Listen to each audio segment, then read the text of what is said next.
Hello friends, welcome to our channel. In the video la nama paaka poradhu capacitance of concentric sphere. The capacitance of concentric sphere la nama enna panna porom appdin pathina, let us consider two concentric spheres. So inner sphere, outer sphere appdin rendu irukku appdin consider pannikalam.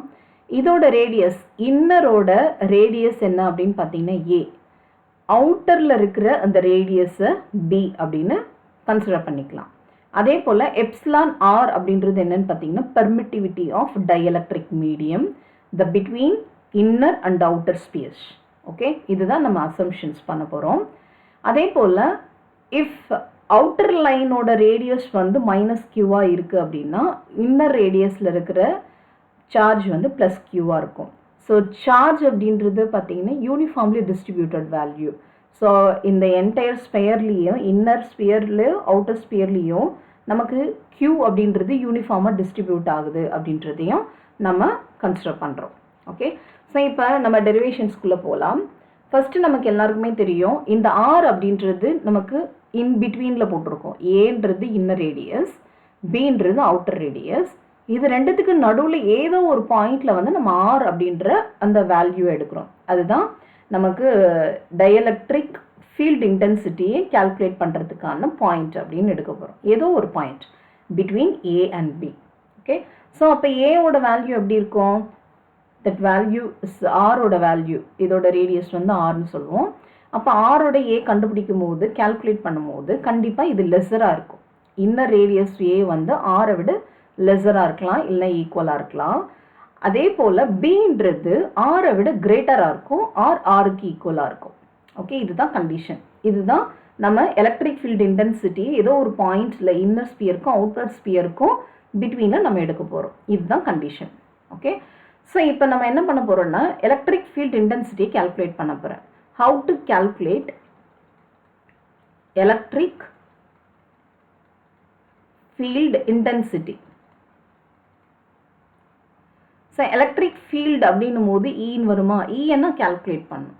We already know the formula. ஸ்பியருக்கான formula என்ன அப்படின்னு பார்த்தீங்கன்னா Q divided by 4 pi epsilon into R square, and we know the condition A should be lesser when compared to R and that should be greater when compared to A விட compare பண்ணும்போது கிரேட்டராகவும் பியை விட லெஸராகவும் இருக்கணும், R ஈக்குவலாக இருக்கணும். இதுதான் condition.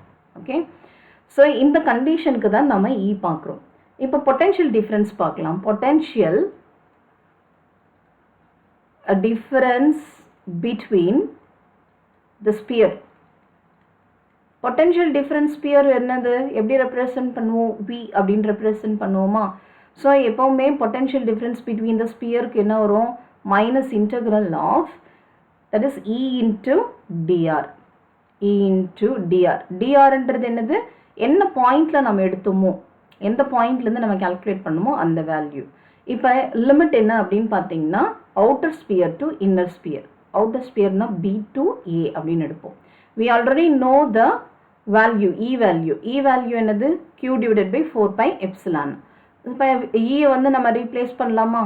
E வந்து என்னன்னு ரீப்ளேஸ் பண்ணலாம்? Q divided by 4 pi epsilon naught அப்படின்னு. அப்போ minus integral B to A Q divided by 4 pi epsilon into R square.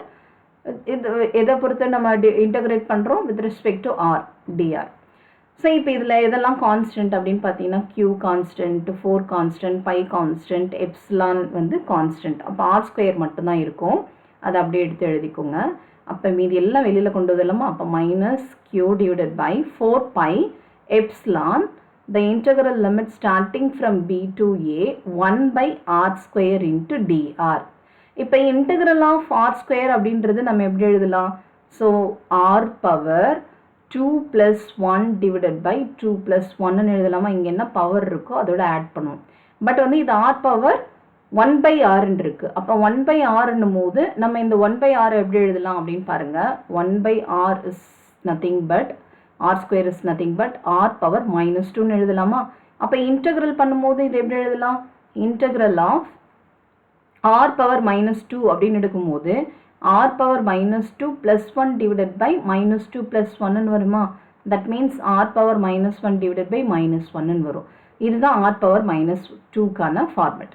So அப்போ இதில் நான் சப்ஸ்டியூட் பண்ணுறேன்னு வச்சுக்கோங்க. இப்போ இந்த ஈக்குவேஷனில் நான் சப்ஸ்டியூட் பண்ணேன்னா minus q divided by 4 pi epsilon into இப்போ ஒன் பை ஆர் ஸ்கொயரை நான் எப்படி எழுதலாம், இன்டெக்ரலாக b to a into r power minus 2 into dr எழுதலாமா. 1 by r square is nothing but r power minus 2. r எப்படி எழுதலாம், r power 1 வந்து 1 by r இருக்குன்னு வச்சுக்கோங்க. அப்போ நியூமரேட்டரில் போகும்போது r power minus 1. அதே போல் தான் பவர் வந்து நம்ம எப்படி எடுக்கிறோம். இப்போ இதை இன்டெகிரேட் பண்ண என்ன வரும், q divided by 4 pi epsilon into r power minus 2 plus 1 divided by minus 2 plus 1. The limit is starting from b to a. இப்போ இதில் வந்து நான் என்ன பண்ண போகிறேன்னா, இந்த minus 1 plus 1ன்றது என்ன ஆகும், ஆல்ரெடி நமக்கு வெளியில் ஒரு மைனஸ் இருக்குது. இப்போ இந்த மைனஸை நான் என்ன பண்ணுறேன், இதில் கொண்டு வர போகிறேன். அப்போ minus 2 plus 1ன்றது minus 1 ஆகும். minus 2 plus 1ன்றது minus 1. The limit is starting from b to a. இப்போ இந்த மைனஸும் என்ன ஆகும், மைனஸ் இன்ட்டு மைனஸ் வந்து நமக்கு ப்ளஸ் ஆகிடும்.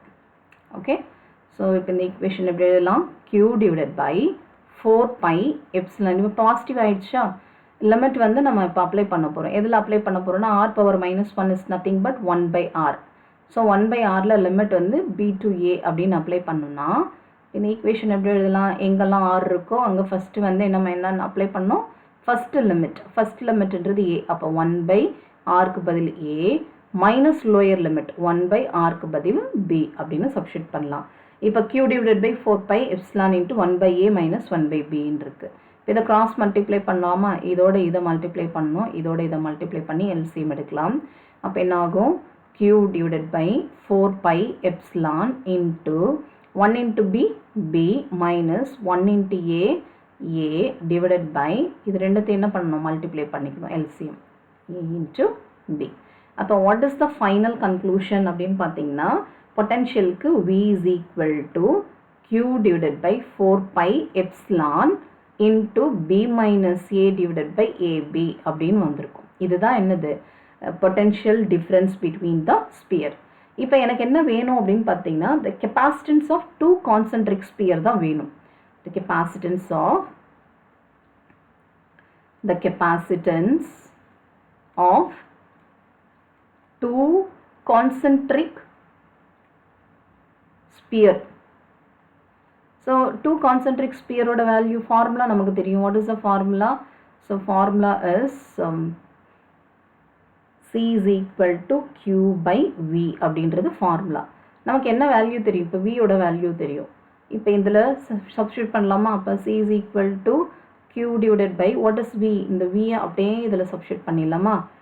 So Q divided by 4 pi epsilon into B minus A divided by ABன்னு எழுதலாமா.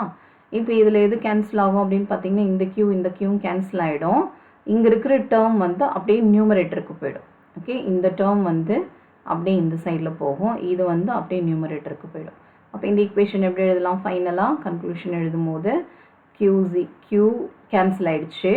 அப்போ 4 pi epsilon into இங்கே இருக்கிறது வந்து நியூமரேட்டர் போச்சுன்னா AB divided by B minus A அப்படின்னு வரும். So what is the final conclusion அப்படின்னு பார்த்தோம்னா, this is the formula. capacitance C is equal to 4 pi epsilon into AB divided by B minus A. இதுதான் நமக்கான actual formula. இதுதான் final expression.